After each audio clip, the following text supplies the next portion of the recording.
Right जी, ये हमारी recording start हो चुकी है। और मैं एक दफ़ा फिर चेक कर लूँ, मैंने कोई गलत बटन तो दबाया नहीं? ठीक है। राइट जी, so today is November 2024, paper variant 23, जो हमारा वेरिएंट नहीं है, लेकिन हमने इसके माइक्रो के क्वेश्चंस कर लिए थे। I clearly remember. बच्चों सबको याद है हमने ये कर लिए थे? ज़रा एक बार देख लें।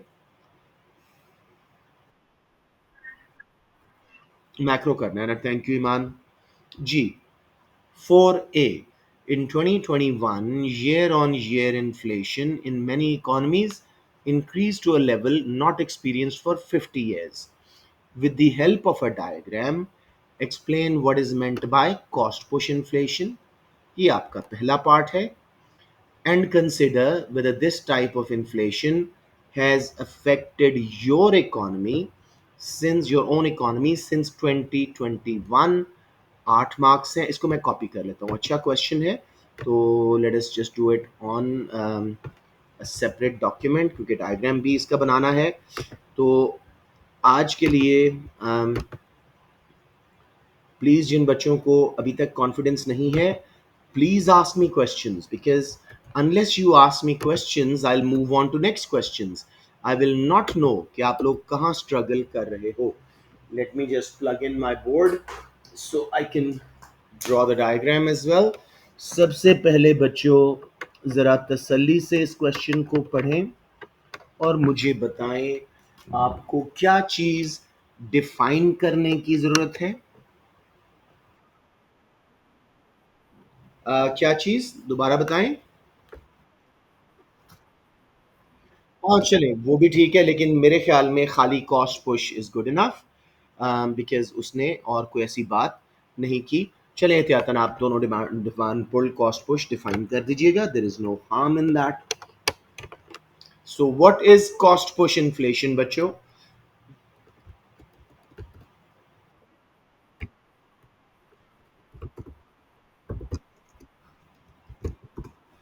बिल्कुल सही है। This is due to rise in input cost, factors of production की कॉस्ट बढ़ने से। प्रोडक्शन कॉस्ट लिख दें तब भी ठीक है। Which causes producers to pass on the higher price to consumers. अब मुझे बताइएगा, मैं इसका डायग्राम ड्रॉ करने वाला हूँ। ईमान, आप लोग थोड़ा थोड़ा सा कंट्रोल कीजिएगा। बाकी बच्चों से मैं चाहता हूँ कि कोई नया बच्चा मुझे बताए। मुझे बताएं कौन सा कर्व किधर शिफ्ट होगा। सबसे पहले मुझे लेबल करवाइए। मैक्रो का डायग्राम है, क्या लेबल होगा? देखो अब बच्चे बच्चे नहीं बोल रहे तो बाकी बिल्कुल खामोश हैं। Come on, give it a shot. शाबाश, good. Price level, real GDP.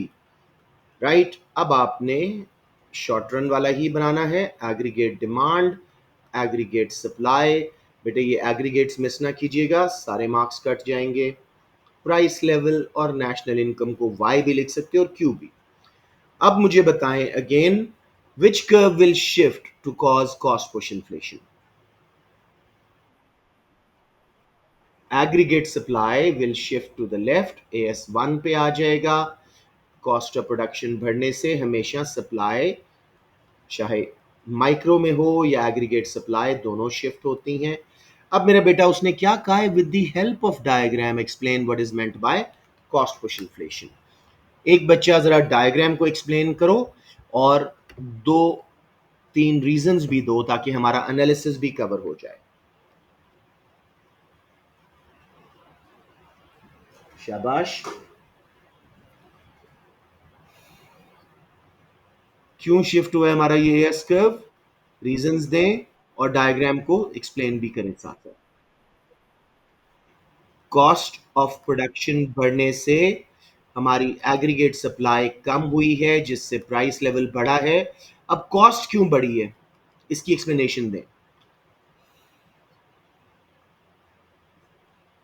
बेटे रिवेंटस के, हाँ, रॉ मटेरियल्स एक्सपेंसिव, जिससे कॉस्ट ऑफ प्रोडक्शन क्या हो गया?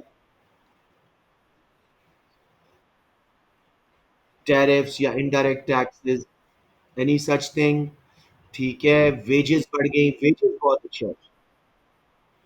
Yes, wages rise, tariffs, indirect taxes, कुछ भी यूज कर दें, एक्सप्लेन कर दें। जैसे for example, if raw materials become expensive, firms will experience higher cost of production, which would result in higher prices for consumers, as they will supply less. Tariffs on imports will increase the prices of imported raw materials. Again, cost of production will rise. When wages rise, firms' cost of production rises, they pass it on to consumers and aggregate supply falls. समझ आ गया बेटा? यहां तक तो किसी को problem नहीं है। अब आई इनवाइट एवरीवन, वो कहता है क्या आपकी इकोनॉमी में 2021 के बाद से इस तरह की inflation, cost push inflation hit की है? Let's see. मैं कई दफ़ा डिस्कस कर चुका हूँ क्लास में पाकिस्तान के बारे में। मुझे बताएं, क्या पाकिस्तान में कॉस्ट पुश इन्फ्लेशन आई है 2021 के बाद? ये तो अभी हुआ है, खैर और बताएं। हाँ ठीक है, ठीक है। चले, मैं मान लेता हूँ आप कहें कि Pakistan government increased selected tariffs, which of course raised cost of production of imported goods and raw materials, महंगे हुए, हमारी कॉस्ट बढ़ी है। और पाकिस्तानी करेंसी को क्या हुआ है? Yes, Pakistani rupee depreciate, making imports imported raw materials expensive, जिसकी वजह से अगेन कॉस्ट ऑफ प्रोडक्शन बढ़ी है और हमें बड़ी बुरी तरह कॉस्ट ऑफ प्रोडक्शन ने कॉस्ट पुश इन्फ्लेशन हिट की है। मुझे बताएं, पेट्रोल के बारे में क्या कहते हैं? फ्यूल प्राइसेस वर्ल्ड वाइड बढ़ी हैं, तो पाकिस्तान इज नो एक्सेप्शन। उसकी वजह से नेचुरल डिजास्टर्स भी आए हैं, फ्लड्स आए हैं, कोविड 19 के बाद भी नेगेटिव इफेक्ट आया था। सबको समझ आ गया बच्चों? ये आपकी इवैल्यूएशन थी। अब वो कहेगा कि इवैल्यूएशन में बताओ कि आपके मुल्क में, उसने कहा ना, whether this type of inflation, क्या पाकिस्तान में डिमांड पुल इन्फ्लेशन भी आई है कि नहीं?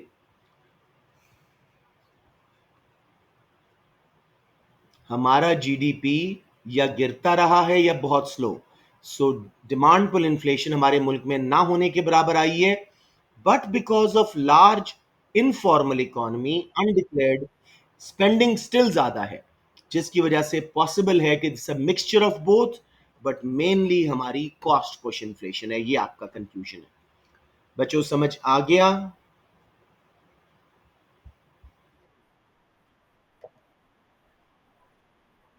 कौन सी बात? मैं समझ नहीं पा रहा, आप क्या कह रहे हैं? बेटे, जो कहना चाहो कहो जरूर। Yes, anything that is relevant to Pakistan economy, and even if I am not aware, if you are clear on that, use it, why not? ठीक है, क्योंकि सिर्फ 2 मार्क्स थे तो ये 3 reasons are more than enough. अब मेरे बच्चों, जल्दी से इसकी मार्क स्कीम देखते हैं। सबसे पहले an explanation of cost push inflation. When the price level rises, please prices ना लिखिएगा, ये मैक्रो है। Price level rises due to higher cost of production and raw materials, an accurate aggregate demand and aggregate supply diagram, खाली को वो नहीं कहेगा।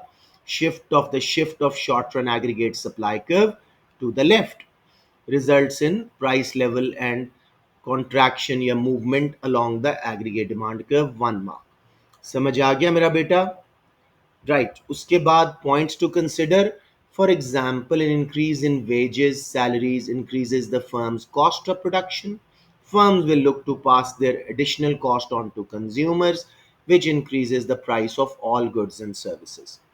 Increased import prices due to a depreciation of domestic currency will increase cost of production to firms. They are reliant on other countries to produce raw materials, या price inelastic demand थी import की, तो as a result cost push inflation आ गई। अब हमने क्या कहा? Pakistan experience severe inflation, even hitting around. यार,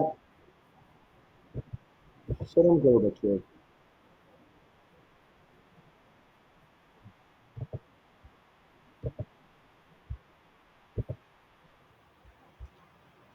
He's just showing his grooming, don't worry.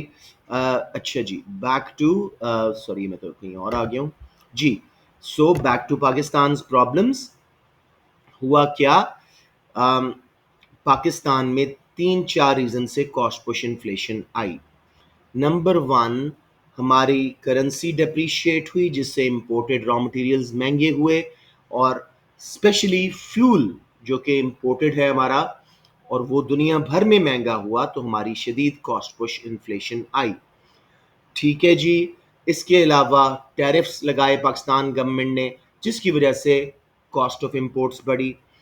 फिर जी, demand pull inflation official figures के मुताबिक नहीं है, लेकिन because Pakistan has large informal hidden undeclared economy, जिसमें लोगों के पास बहुत पैसा है, तो स्पेंडिंग भी हुई, जिससे एग्रीगेट डिमांड भी बड़ी होगी। लेकिन कंक्लूसिवली पाकिस्तान में कॉस्ट पुश इन्फ्लेशन ज़्यादा थी। समझ आ गया मेरे बच्चों? Anyone struggling with this question, please ask.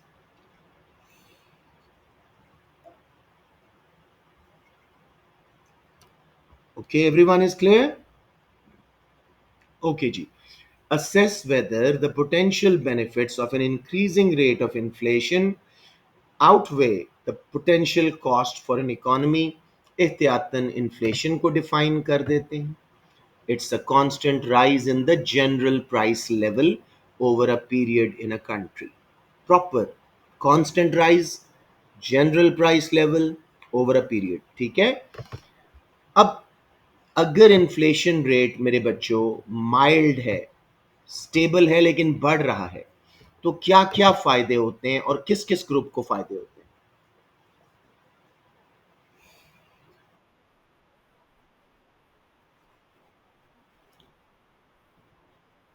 अभी अभी लेकिन ना करो, अभी लेकिन ना करो, अभी सिर्फ benefits. A mild inflation of 2 to 3% will actually be beneficial for the economy। Why? Because firms, क्या हो रही है शाबाश, यस, फर्म्स का प्रॉफिट मोटिव है। Aggregate demand is rising faster than aggregate supply। They buy raw materials cheaper, and by the time they sell the goods, they're expensive. Their profit motive rises. That's why they expand, which creates employment, economic growth, especially अगर demand pull inflation है। समझ आ गया? मैं repeat कर रहा हूं, mild inflation of 2 to 3% raises firms' profit because demand is just above supply. Firms expand, hire more workers, there's economic growth, multiplier effect। जी, और किन ग्रुप्स को फायदा होता है इन्फ्लेशन में? कौन से इंडिविजुअल ग्रुप्स को? जी,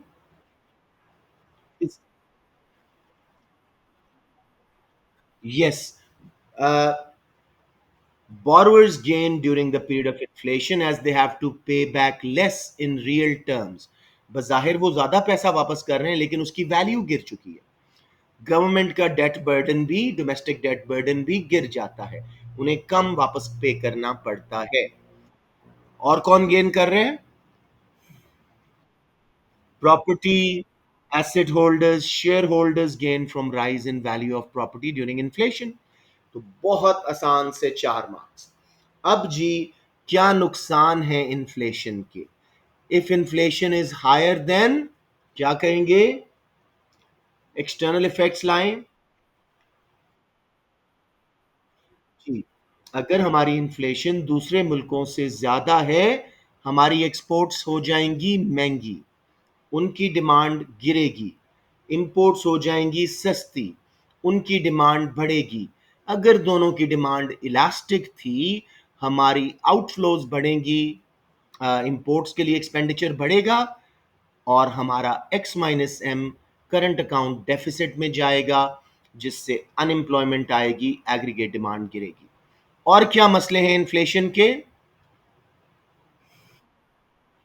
मेन्यू कॉस्ट बढ़ेंगी, फर्म्स को बार बार मेन्यूज रीप्रिंट करने पड़ेंगे, जिससे कॉस्ट बढ़ती है। Shoe leather cost, People keep moving from one bank to another, looking for higher interest rate to protect their real value of saving. Fixed income earners, pensioners, unemployed receiving benefits, उनकी real value of money, purchasing power गिर जाती है, वो real terms में मजीद गरीब हो जाते हैं। तो बेटे चार चार मैंने करवाए हैं, आप लोग दो दो भी वेल एक्सप्लेन कर दो तो आपके 6 मार्क्स तो एनालिसिस में अच्छे आ जाएंगे। Try and use as many points as you can remember. Finger tips पे कर लो, ये रिपीट क्वेश्चन है।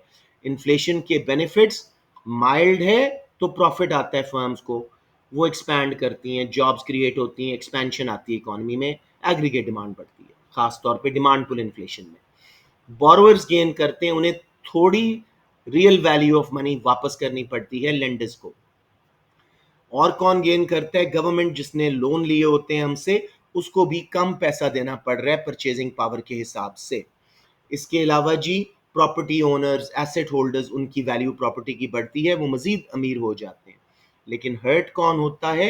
लेंडर्स। उन्हें थोड़ा पैसा वापस मिलता है रियल परचेजिंग पावर के हिसाब से, रियल वैल्यू के हिसाब से। और अगर इन्फ्लेशन दूसरे मुल्कों से ज़्यादा है, एक्सपोर्ट्स महंगी, इंपोर्ट सस्ती, अगर दोनों की डिमांड इलास्टिक थी, हमारा करंट अकाउंट डेफिसिट में, क्योंकि इंपोर्ट एक्सपेंडिचर एक्सपोर्ट रेवेन्यू से बढ़ जाएगा, राइट।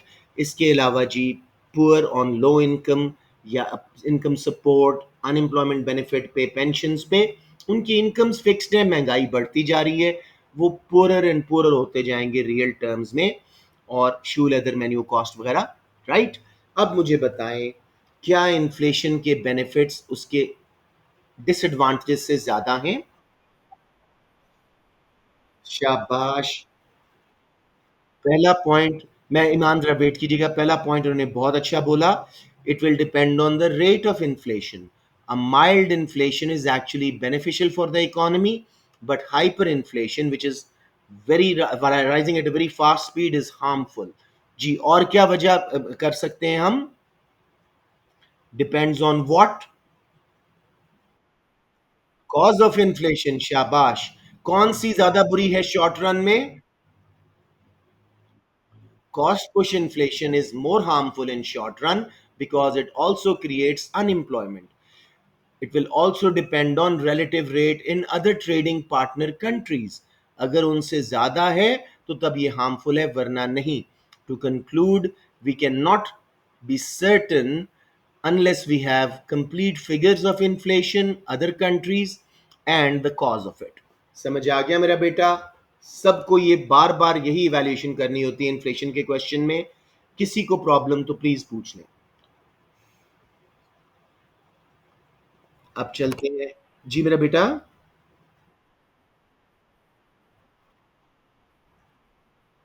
आप लिख दो कि overall higher inflation will harm the general public. कोई मसला नहीं है, अगर आप उसके हक में जाना चाह रहे हो कि कॉस्ट ज्यादा है, उस तरह भी बोल सकते हो। मैंने भी कॉस्ट के हक में कर सकता था, मैंने ओपन एंडेड से की है। सबसे पहले जी, potential benefits of increasing rate of inflation include: it stimulates output.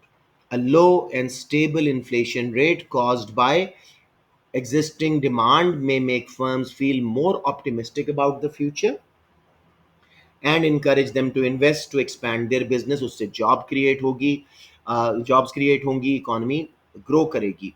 A possible reduction in burden of debt. If inflation is rising faster than the rate of interest, nominal interest, on previous borrowing, then real interest rate become negative, which may stimulate consumer expenditure, which in turn could lead to higher output and employment. Because आप इतना अच्छा explain नहीं करोगे, use a third और a fourth point as well. फिर जी, reduction in net exports as rising inflation rates में reduce the international competitiveness of a country. अब वो क्या लिख रहा है? Resulting in reduced export revenue. बच्चे बोलते हैं एक्सपोर्ट्स कम हो जाएंगे, नहीं, export revenue and increased import expenditure, ये नुकसान की बात है। फिस्कल ड्रैग, ये क्या होता है मैं आपको समझा देता हूँ। जब इन्फ्लेशन आती है, आपकी मनी वेजेस बढ़ रही होती हैं, नॉमिनल वेजेस, आप हायर ब्रैकेट ऑफ टैक्स में चले जाते हैं, जबकि रियल वेजेस आपकी गिर रही होती हैं, तो you and up paying a lot of tax, जबकि आपकी रियल इनकम कम होती है। आप ये ना करें, मेन्यू कॉस्ट, शू लेदर कॉस्ट कर दें, लेंडर्स लूज करने को कर दें, जिस तरह भी आप इसको करें, अब evaluation में requires an assessment of benefits and costs of increasing rate of inflation, which leads to justified conclusion as to which the benefits outweigh the potential cost. तो अगेन हमने कहना है जी, it depends on the rate of inflation. कितनी थी? Mild inflation, benefits will outweigh the cost, ठीक है. Hyper inflation, cost will be greater. Cause of inflation: demand pull will create jobs, benefits will be greater. Cost push will cause unemployment, problems will be greater. Rate of inflation with other countries like जिनसे हम trade कर रहे हैं, अगर उनसे ज़्यादा inflation है तो कॉस्ट ज़्यादा है, and vice versa. To conclude, in general, a high rate of inflation is harmful, a mild inflation is acceptable. समझ आ गया मेरा बेटा? कोई क्वेश्चन? Excellent जी. Let's move on to next question now, number 5. दोनों questions काफ़ी आसान हैं.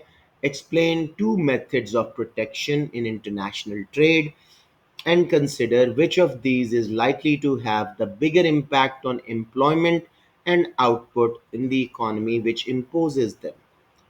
5-10 सेकेंड क्वेश्चन को पढ़ें, एडजस्ट करें, समझें इसको.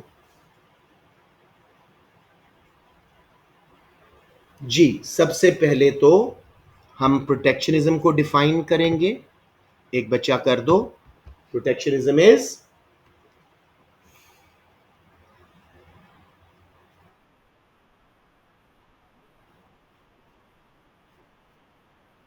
शाबाश, बिल्कुल ठीक, बिल्कुल सही है. Protectionism is the use of various trade barriers such as tariff quotas etc. to protect domestic industries from international competition. अब मेरे बच्चों, दो मेथड्स हमने करने हैं. टैरिफ्स ले लें, कोटाज ले लें, ठीक है. टैरिफ के बारे में बताएं, क्या होता है, कैसे वो अफेक्ट करता है और कैसे हमारे मुल्क में एम्प्लॉयमेंट जनरेट होगी. वहीं पे कर लें टैरिफ की लिमिटेशंस. शाबाश. टैरिफ इज, नहीं, टैरिफ को पहले एक्सप्लेन करें. टैरिफ इज एन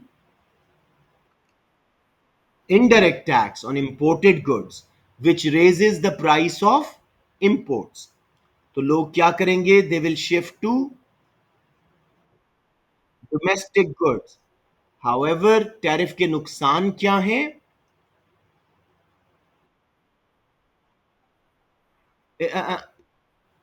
उल्टा बोल रही हैं. It will not be effective if demand for imports is inelastic. महंगे होने के बावजूद लोग मंगवाते रहेंगे imports. It won't be effective if other countries retaliate and also put tariffs on our exports. अब मेरा बेटा जाते हैं कोटाज पे. कोटाज क्या होते हैं जी? Some boys voice. Quotas are,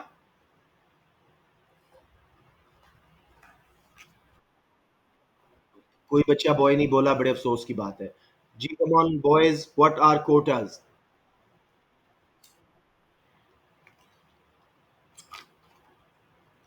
आपको किसी को कोटाज नहीं पता मेरे बेटे? बॉयज में हो नहीं सकता. फिर पूछ तो लें कम से कम बच्चों.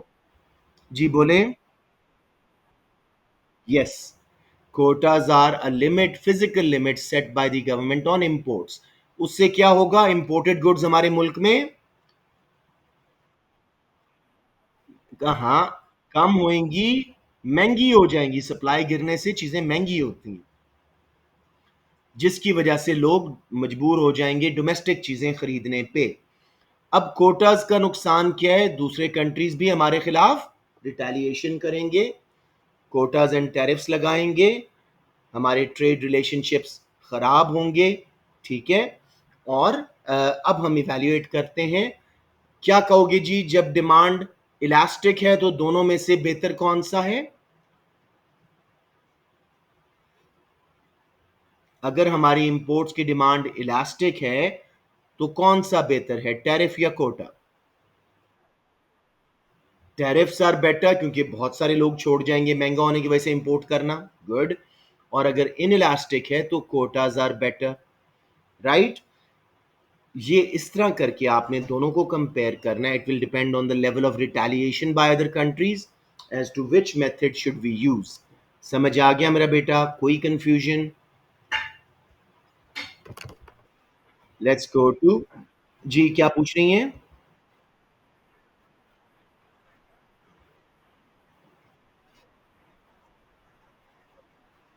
हाँ, बोल दो कि रेवेन्यू जनरेट हो रहा है, तो अगर डिमांड इलास्टिक थी तो क्वांटिटी कम हो जाएगी, वरना गवर्नमेंट का रेवेन्यू जनरेट होगा जिसको वो एक्सपोर्ट सब्सिडीज पे लगा सकते हैं. इस तरह करें तो वो भी जस्टिफाइड है. समझ आ गया रूबा? Okay. Protection is when government attempts to protect domestic businesses against foreign competition. साथ में कर दो by using tariff quotas etc. Explanation of two methods of protection. Tariffs, import quotas, export subsidies बच्चे यूज नहीं करते, बहुत आसान है. Embargo, a complete or partial ban, excessive administration burden, मुश्किल कर देना import, and how each distorts the market forces. An explanation of how each method affect domestic employment. For example, tariff increases import prices and encourage expenditure, switching to domestic production. This increases the level of employment as more workers are recruited to meet additional demand. However, if the demand for imports is inelastic, then the reduction in imports may be less. Therefore, domestic output and employment may not rise as much uh, when compared to import quotas. Evaluation: elastic demand है, tariffs बेहतर हैं. Inelastic demand है, quota. In general, tariffs are better because they do generate revenue for the government, which can be used to subsidize local firms and exporters. समझ आ गया मेरे बच्चों? अब ये हम इतनी दफ़ा कर चुके हैं कि जो बच्चे रेगुलर थे उनके फिंगर टिप्स पे आ जाना चाहिए. राइट मेरे बच्चों? But I still here the same voices. I want more participation, more answers. Let me just see how many of you are in the meeting. हाँ, ये क्या हो गया? अच्छा जी. अच्छा, गड़बड़ ये हो रही है. मैं इस पे जाऊंगा तो तब नजर आएगी. थोड़े हो गए हैं बहुत ज़्यादा. बच्चे क्लासेस एंड तक अटेंड किया करो. These are for you. I can have a chill time as well, लेकिन I want your future to improve. Let's move on जी. ओह, क्वेश्चन की मार्क स्कीम पे आ गया straight. Assess whether protectionism is always the best way of reducing a deficit on the current account of balance of payment. अब मेरे अच्छे बच्चों को सबको पता लग गया है कि बेस्ट वे जब लिखा हो हमने क्या करना है. हमने कम से कम एक और पॉलिसी से कंपेयर करना है. जिनको ज्यादा डिटेल्स नहीं आती, दो और पॉलिसी से कंपेयर करते. अब हमें प्रोटेक्शनिज्म को डिफाइन करने की जरूरत नहीं है, हम ऑलरेडी कर चुके हैं पहले क्वेश्चन में. आप करना चाहते हो कर दो. अब जरूरत है deficit on current account of balance of payment को डिफाइन करने की. Boys voice, what is a deficit on the current account of balance of payment?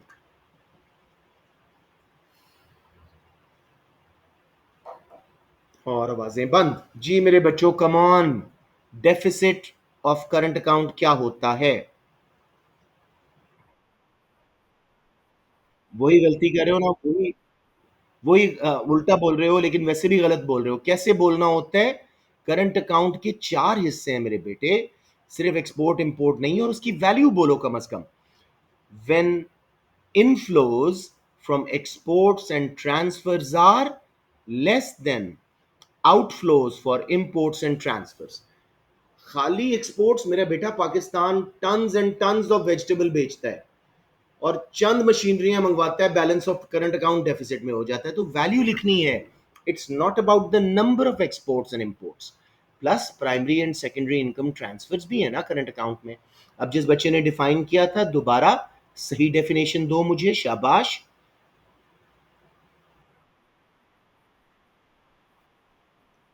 चलें, कुछ बेहतर है, लेकिन इनफ्लोज का वर्ड यूज करें. When inflows from imports and transfers are outflows for imports and transfers are greater than inflows from exports and transfers. क्योंकि current account के चार हिस्से हैं. एक्सपोर्ट इंपोर्ट पहले दो हिस्सों में आती है, trade in goods, trade in services. फिर primary income transfers, rent, wages, interest, profit in and out the country. फिर secondary income transfers, unearned incomes, charity, gifts of cash in and out the country. तो बेटे फिर वो incomplete definition होगी ना. So when outflows for imports and transfers are greater than inflows from exports and transfers. सब बच्चों को 100% हो गया. ओके. नाउ प्रोटेक्शन के कोई दो तीन टूल दोबारा यूज करें या ना यूज करें. टूल भी कर सकते हैं, वैसे जनरली करते हैं. चले. Protectionism use of tariff Kota's export subsidies will result in what.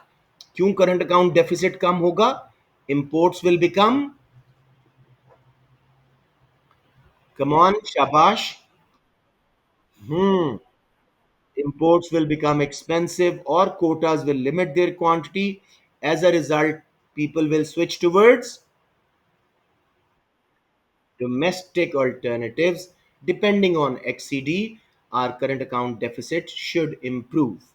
फिर हम कर सकते हैं एक्सपोर्टर्स को सब्सिडीज दी, एक्सपोर्ट सस्ती हुई, अगर डिमांड इलास्टिक थी, एक्सपोर्ट रेवेन्यू बढ़ा, current account balance of payment ठीक हो गया. ठीक है. हम कर सकते हैं एक्सचेंज रेट, सॉरी प्रोटेक्शनिज्म के अंदर रहते हैं. हम कर सकते हैं एम्बार्गोज, कंप्लीट बैन या partial ban on a particular country, उससे भी इंपोर्ट्स कम होंगी, करंट अकाउंट ठीक होगा. अब यहाँ पे प्रोटेक्शनिज्म की downsides. When does protectionism not work? पिछले क्वेश्चन में भी हमने किया है. When demand for imports is inelastic. Ruba आप गलत कह रहे हो. इनइलास्टिक. हाँ, महंगे होने के बावजूद हम मंगवा रहे हैं. शाबाश, बॉय ने सही बोला था. और जी, other countries also retaliate, they put tariff quotas on us. And last but not the least, protectionism की वजह से हमारे इंपोर्टेड रॉ मटेरियल्स महंगे हो जाते हैं. अगर हम डिपेंडेंट थे इंपोर्टेड रॉ मटेरियल्स पे तो हमारा डेफिसिट बढ़ जाएगा. समझ आ गई मेरा बेटा? मैंने 4 की जगह 6 मार्क्स के एनालिसिस कर दिए हैं. अब एक और policy. I am a huge fan of supply side policies. उनको यूज करें, बच्चों को आती भी हैं. सप्लाई साइड पॉलिसीज क्या होती हैं? Education and training, infrastructure development, research and development, all of that results in greater skills, greater efficiency, lower cost of production, and quality increases, our exports increase in international market, they become more competitive, and people also prefer local goods over imported because their quality has risen. Current account deficit will improve. However, इनकी downside क्या है supply side की? They are very high costly and they have opportunity cost of other areas जहां government spend कर सकती थी. और क्या मसला है? Their effect is in more long run. बहुत देर बाद जाके एग्रीगेट सप्लाई शिफ्ट होती है, पीपीसी शिफ्ट होता है. और लास्टली ब्रेन ड्रेन होता है, हमारा अच्छा वर्कर छोड़ के मुल्क चला जाता है. इवैल्यूएशन जी, क्या करना चाहिए? हमें प्रोटेक्शनिज्म यूज करनी चाहिए? क्या ये बेस्ट वे है या कोई शॉर्ट रन लॉन्ग रन का कोई सिस्टम बनाया जा सकता है?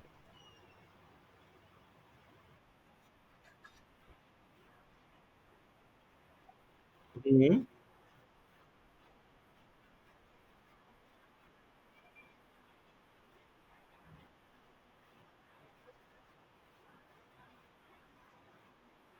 शाबाश, गुड इनफ, गुड इनफ.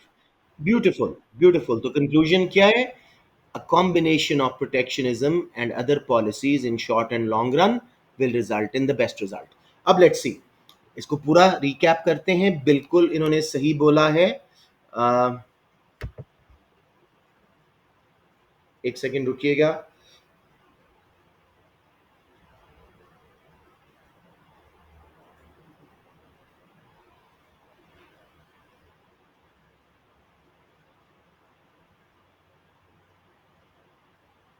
अच्छा जी, अब चलते हैं. assess whether protectionism की हमने बात की. As discussed above, both protectionism and supply side policies can help reduce the current account deficit. Protection is more useful and has an immediate effect as it reduces the imports and increases exports very quickly by changing their price. whereas supply side policies take their time and they help in long run. The best way for the government is to use these policies in cognizance together. Short run में protection और साथ साथ supply side policies पे काम करें ताकि long run में हमारा स्ट्रक्चर ऑफ इकोनॉमी चेंज हो और डेफिसिट फॉर एवर कम हो जाए. Everyone totally clear on this?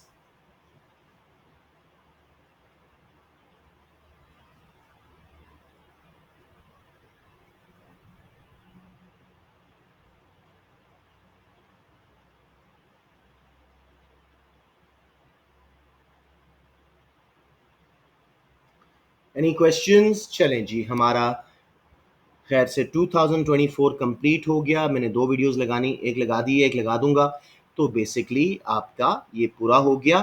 सो आज हम क्लास जल्दी ख़त्म कर सकते हैं. आप लोगों के पास कोई क्वेश्चन है तो प्लीज़ आस्क मी. कल और परसों, मोस्ट प्रॉब्ली कल ही, हमारे सारे डायग्राम्स हो जाएंगे. थोड़ा सा मैं इस मौके का, सॉरी बेटे, ये 2024 का नवंबर 23 वेरिएंट था. हम ये कर रहे हैं. थोड़ी देर रुकिएगा, मैं आप लोगों से कुछ बात करना चाह रहा हूँ. मेरे बच्चों, again and again I keep repeating important units. Unit 3, 4, 5 in micro, unit 2 to 5 in macro should suffice for a very good result in section B and C. उसके अलावा आप सेक्शन ए जितने ज़्यादा करते जाओगे उतना आपकी प्रैक्टिस बढ़ती जाएगी.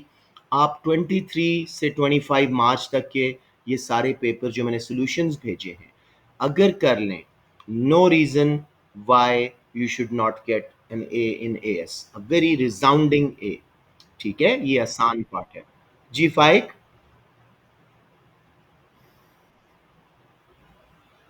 फाइक कुछ कह रहे हैं? नहीं, रिवाइज करने का मतलब ये नहीं होता कि रट्टा लगाना. अच्छी तरह रिवाइज करके ताकि आप क्वेश्चन सॉल्व कर सकें. जी फुरकान, आप कुछ कह रहे थे? मैंने आपके ग्रुप्स पे भी भेजा है और क्लास में भी कराया था. दोबारा देख लो एक दफ़ा. माइक्रो 3 to 5 ये हैं elasticity, government intervention in price system, वो कंज्यूमर प्रोड्यूसर सरप्लस से लेके बफर स्टॉक तक. और मैक्रो, ये ऐसे क्वेश्चंस इनसे ज़्यादा आते हैं. 2 to 6 इन्फ्लेशन से स्टार्ट करें, और 2 to 5, sorry, 2 to 5 inflation, government policies, जैसे अभी ये क्वेश्चन भी गवर्नमेंट पॉलिसीज से आए हुए थे.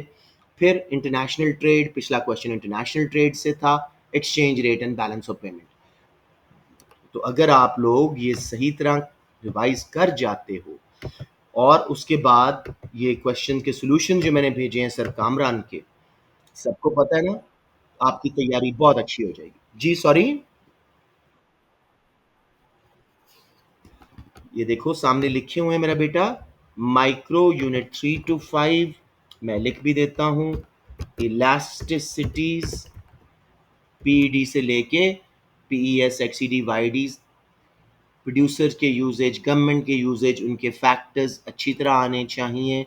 उसके बाद जी government intervention in price system, taxes, subsidies, consumer producer surplus पे क्या इफेक्ट पड़ता है उनका, maximum minimum price, buffer stock, ये सब कुछ. और फिर उसके बाद आपकी type of goods and market failure, public private, merit demerit वगैरह, type of goods and market failure. इसमें अगला हिस्सा इकोनॉमिक सिस्टम का भी है, ये लंबा यूनिट है, और उसमें इनकम इनइक्वालिटी, जीनी कोएफिशिएंट वगैरह भी आ जाता है. 2 to 5 हैं जी इन्फ्लेशन, नंबर 2 है government policies, fiscal, monetary, supply side, और फिर उसके बाद इंटरनेशनल ट्रेड जिसमें ये सारे ओ ओ ओ ओ मैं इसको एक बार ठीक करूं. अच्छा जी, या गवर्नमेंट पॉलिसीज, इंटरनेशनल ट्रेड, आखिरी है जी exchange rates and balance of payment का सिर्फ करंट अकाउंट आपके कोर्स का हिस्सा है. तो ये चैप्टर्स कर लें, you will be laughing in this exam. Everyone clear?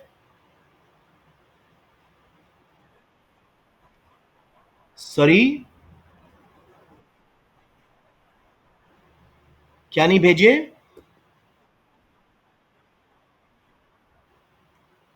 मैं समझा नहीं आपका क्वेश्चन, जरा ऊंचा बोले फरीद। फिलहाल जो भी है।